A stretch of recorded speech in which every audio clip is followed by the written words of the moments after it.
अस्सलाम वालेकुम मेरे तमाम दोस्तों भाइयों, कैसे हो? उम्मीद करता हूँ खैरियत से होंगे, ज़बरदस्त होंगे। शौक़ बहुत अच्छा चल रहा होगा और इसी तरह वीडियोस को मेरी देखा करें, लाइक किया करें, शेयर किया करें और सब्सक्राइब ज़रूर किया करें मेरे चैनल को। इसके अलावा जो मेरा सेकंड चैनल है JCR एंटरटेनमेंट, आप लोगों ने सबसे पहले जाके उसको लाजमी सब्सक्राइब करना है। वहाँ पर भी वीडियोस डिफरेंट तरीके से आ रही हैं। मेरा छोटा भाई है जो चैनल को रन कर रहा है, उसके साथ मैंने भी वीडियोस अपलोड करना शुरू किए हैं वहाँ पर।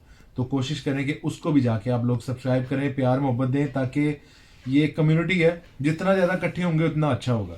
इसके अलावा आप लोगों ने क्या करना है, मेरे टिकटॉक अकाउंट को फॉलो करना है। बहुत सारे जो इंडियन मेरे भाई हैं, दोस्त हैं, वो कहते हैं टिकटॉक बैन हो गया इंडिया के अंदर, डाउनलोड भी नहीं हो रहा। तो जिनके पास पहले से डाउनलोड है या जो VPN ऑन करके टिकटॉक यूज़ कर रहे हैं, तो उनसे गुजारिश है कि वो मुझे लाजमी टिकटॉक पे फॉलो करें। इसी तरह इंस्टाग्राम का आईडी भी डिस्क्रिप्शन में है और टिकटॉक का आईडी भी डिस्क्रिप्शन में है। तो आप लोगों ने जाना है और मुझे वहां पे जाके फॉलो करना है ज़रूर। आपके प्यार मोहब्बत का बहुत बहुत ज़्यादा, मैं पहले ही बड़ा मशकूर हूँ, लेकिन आप लोगों ने वहां पर और ज़्यादा प्यार देना, ताकि एक जो दिल की खुशी होती है ना चीज़ बनाने की, वीडियो बनाने की, वो और ज़्यादा बेहतर और मैं और मोटिवेट होकर आप लोगों के लिए वीडियो बनाऊँ। तो शुरू करते हैं वीडियो को। सबसे पहले आज का जो टॉपिक है बहुत ज़बरदस्त टॉपिक है। बेसिकली आज टॉपिक नहीं है, आज क्लास है। आज एक चीज़ ऐसी है जो हम तमाम बहुत सारे जो बड़े बड़े अपने आप को बहुत बड़े शौकीन भी कहते हैं ना, ये कुछ चीज़ें ऐसी होती हैं जो उनको भी नहीं आइडिया होगा कि इसको क्या कहते हैं। जैसा कि मैं अगर आपसे किसी और लैंग्वेज वाले बंदे से, फर्ज करें किसी मतलब ब्रिटिश से या अमेरिकन से या किसी और लैंग्वेज में बात कर रहा हूँ, किसी और तरह से, इंग्लिश एक कॉमन लैंग्वेज है। अगर मैं उसको कोई भी चीज़ इंग्लिश में बताना चाहता हूँ कि भाई मैं, जिस तरह के फर्ज करें मैं ये कहता हूँ कि मेरे मुर्गे के ताज पे जख्म हो गया, तो मैं उसको ये तो नहीं ना लिखूंगा कि मेरे मुर्गे के ताज पे जख्म हो गया, या उसको ताज की जो एक स्पेसिफिकली कोई एक वर्ड होगा जिसको समझाने में मुझे आसानी होगी अगर मुझे उसका इंग्लिश में आता होगा।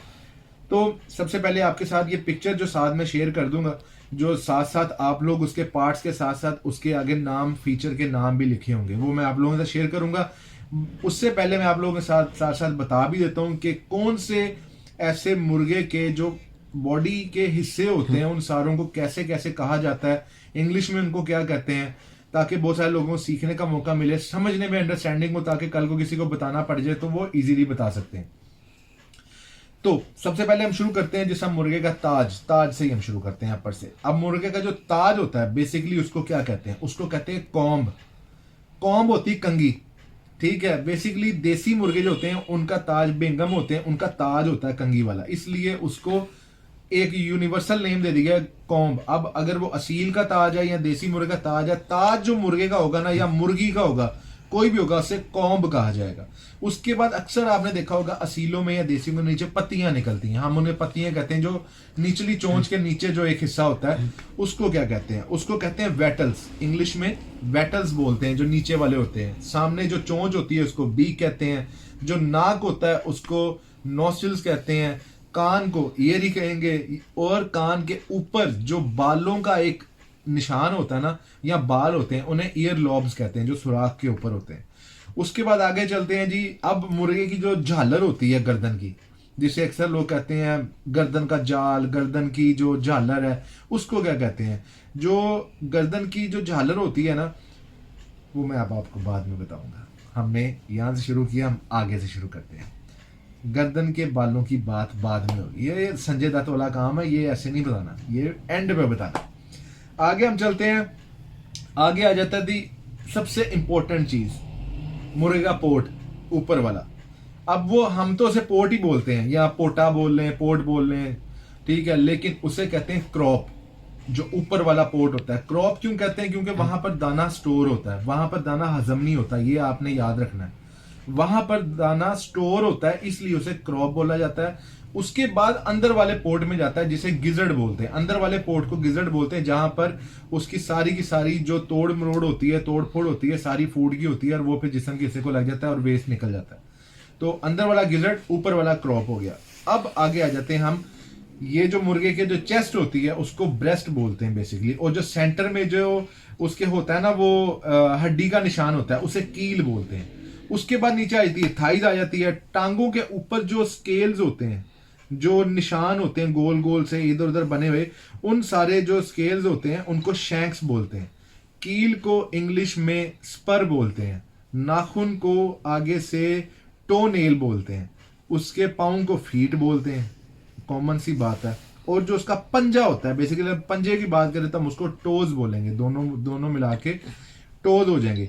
अब आ जाते हैं हम मुर्गे के परों वाली साइड के ऊपर। अब जो परों वाली साइड होती है, जो मुर्गे के जो बाहरी पर होते हैं, बाहर जिसे कनिया हम बोल लेते हैं या बाहर वाले उड़ने वाले पर बोल लेते हैं, उनको कहते हैं आप फ्लाइट कोवर्ट्स, मतलब प्राइमरी फ्लाइट कोवर्ट्स, मतलब जो पहले होते हैं। उसके बाद सेकेंडरी फ्लाइट कोवर्ट्स आते हैं और उसके बाद आती है दुम की बारी। दुम का जो दुमची जिसे बोल रहे हैं, आखिरी जो जोड़ होता है उसको सिडल बोलते हैं। उसके ऊपर जो पर निकलते हैं उसको सिडल फेदर्स बोलते हैं। इसी तरह जो मेन उसकी दुम निकलती है उसको हम, जो मेन पीछे से बड़ा पूंजा निकलता है ना, एंड तक जाती है लंबी दुम, उसे हम सिकल फेदर्स बोलते हैं। और जो आगे बात आ जाती है, मैं भी साथ साथ देख लूँ ना, मैं भी इतना कोई ज़्यादा पढ़ा लिखा तो नहीं ना, अब हर चीज़ के बाद कैसे पेंडू सा बंदा हूँ मैं, तो उसी तरह से फिर मैंने आप लोगों को बताना होता है।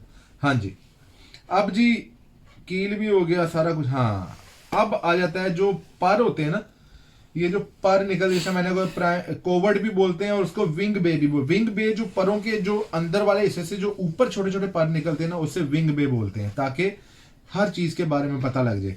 अब भाईजान अब आ जाता है जी बात मुर्गे के झालर की गर्दन की, जो सबसे मजेदार चीज थी, मैंने कहा था एंड में बताऊंगा।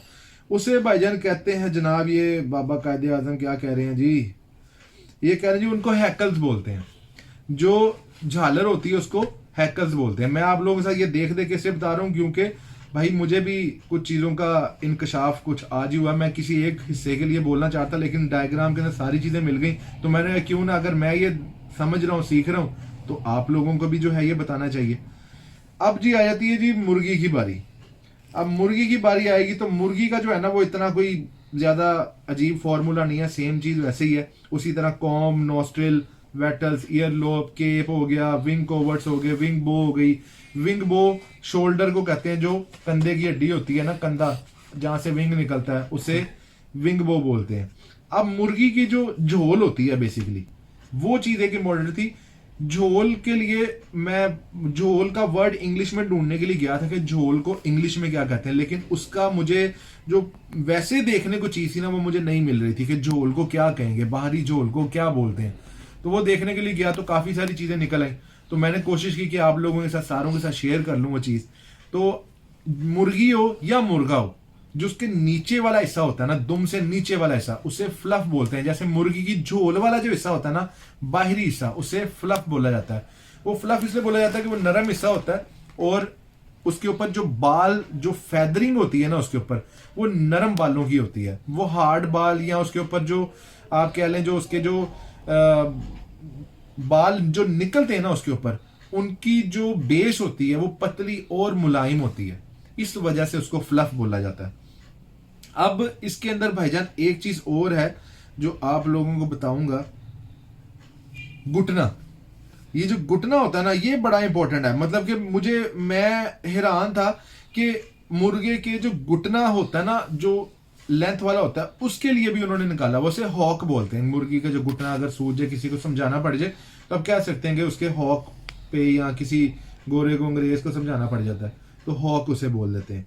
और इसी तरह अगर आप, मैं उसकी तरफ चला जाऊं, जो क्या कहते हैं अनोटमी की तरफ चला जाऊं, मतलब इंटरनली बताऊं, तो जहां से जो अंडा जहां सेव करते हैं या कुछ और होता है, बेसिकली वो एक डक्ट टाइप होती है। डक्ट किसे बोलते हैं? डक्ट बोलते हैं जहां से अंडा निकल के बाहर आता है। जो अंडे होते हैं वो ओवरी के अंदर होते हैं, जहां से निकल के बाहर आता है जो झोल वाला हिस्सा होता है, नीचे बन जाता है, मुर्गी की झोल हो जाती है, कुछ और होता है, उसे बेसिकली ओविडक्ट कहते हैं। ओविडक्ट जहां पर अंडा जहां से आता है और बाद में वहां से मुर्गी अंडा दे देती है, ओविडक्ट कहते हैं।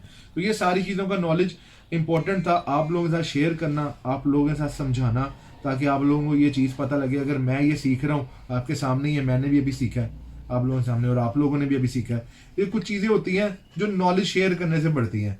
तो होप सो कल को ये वीडियो जो है बहुत सारे लोगों के लिए जो जिनकी लैंग्वेज का फ़र्क है, जिस तरह बहुत सारे लोगों को उर्दू के अल्फाज का नहीं पता होता, उर्दू के लफ्ज़ों का नहीं पता होता कि इसको कैसे समझाएं। इंडियन दोस्त हैं, उनकी इंडियन के अंदर जो है वो कुछ लफ्ज़ ऐसे होते हैं जो उर्दू में उनको उनका मीनिंग नहीं बताना आना चाह रहा। जिस तरह कि मैं छोटी सी बात बताता हूँ, मानी मेरा दोस्त है फरीदकोट का, अब वो मुझे उसको मैंने एक वीडियो बनाई जिसके अंदर मैंने कहा जी गंदम जो है ना वो इस्तेमाल कराया करें गर्मियों में। अब वहां पे वो गंदम का वर्ड जो था वो इतना औखा हो गया करना कि उसको गंदम नहीं, वो पंसार की दुकान पे जा रहा है, कभी कहीं जा रहा है, कह रहा गंदम दे दो, गंदम दे दो। अब गंदम का नहीं पता लग रहा था। और उनको वो अनाज होता है ना जिस तरह के नॉर्मली होते हैं, खेती बाड़ी करते हैं, तो जिस तरह वो उसको कहते हैं गेहूं, गेहूं गंदम, ठीक हो गया, एक ही चीज है। तो मुझे उसको समझाने में या उसको मुझे समझाने में जो ज्यादा आसान लगा वो था वीट। तो सिंपली ये चीजें होती हैं, समझाने के लिए होता है। तो उम्मीद करता हूँ मेरी वीडियो आप सब लोगों को पसंद आई होगी, अच्छी लगी होगी। अपना प्यार मोहब्बत लाइक करके दीजिए, अगली वीडियो का इंतजार कीजिए। अल्लाह हाफिज।